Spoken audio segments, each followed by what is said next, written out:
The silent ambush. So lethal armies erased it from history.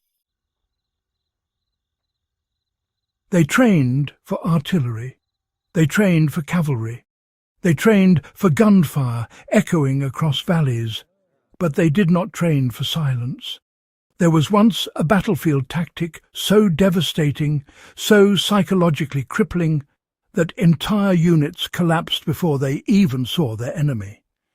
And then, quietly, armies began removing it from their manuals.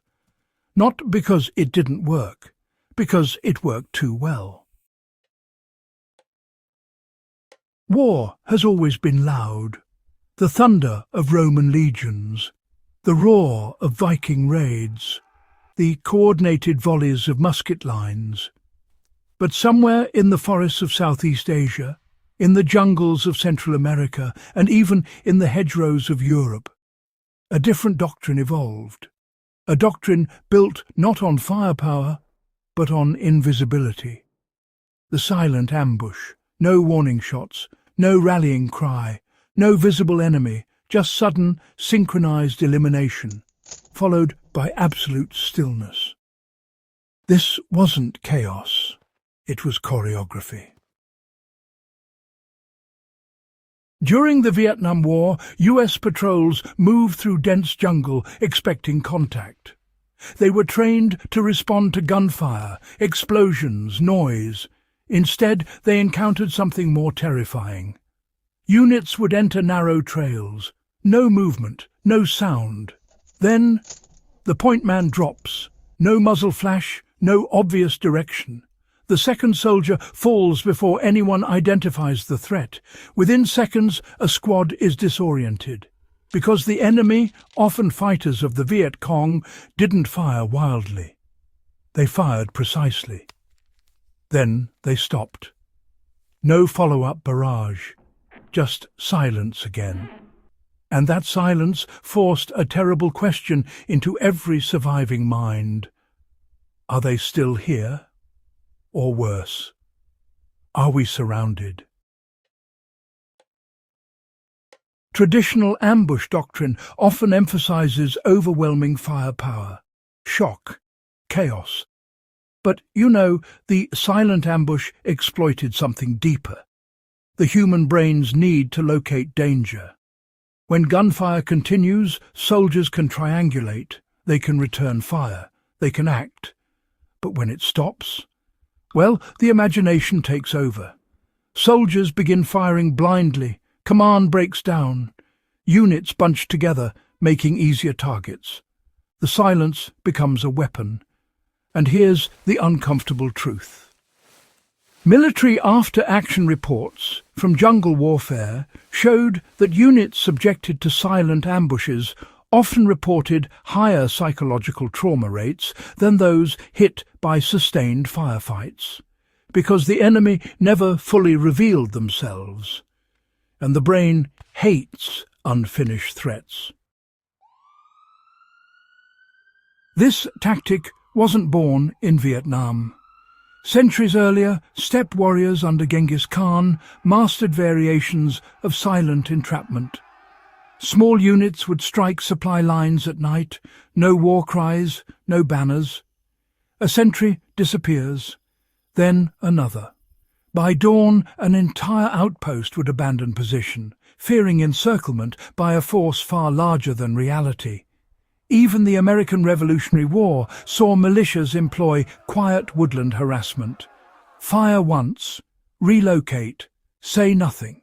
Force the British Line infantry to march in dread. But over time, formal militaries moved towards structured engagement models, predictable formations, codified escalation. Silence didn't fit neatly into doctrine. Here's where it becomes controversial. Modern military training emphasizes rules of engagement, identification, controlled suppression. The silent ambush, by contrast, requires extreme discipline and a willingness to disengage instantly. No sustained firefight, no securing visible dominance, just strike and vanish. Why would this be sidelined? Because it produces instability. Commanders struggle to measure it. Politicians struggle to control its optics.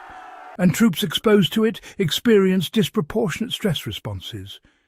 There were documented concerns that over-reliance on such tactics could blur the line between conventional warfare and irregular warfare, especially in conflicts governed by international scrutiny after the formation of bodies like the United Nations. A tactic that leaves no visible enemy and no traditional battlefield complicates accountability. And so, quietly, training manuals shifted emphasis. Not erased entirely, but softened. Neurologically, silence after sudden violence triggers a phenomenon known as threat persistence. The amygdala remains activated. Cortisol levels spike, but without continued stimuli, the brain cannot resolve the threat loop. This leads to heightened paranoia, overestimation of enemy numbers, and, well, fragmented decision-making. In simulated exercises decades after Vietnam, researchers found that units exposed to intermittent, minimal contact engagements performed worse over time than those facing continuous mock firefights. Not because they lacked skill, but because uncertainty erodes cohesion. Silence denies closure.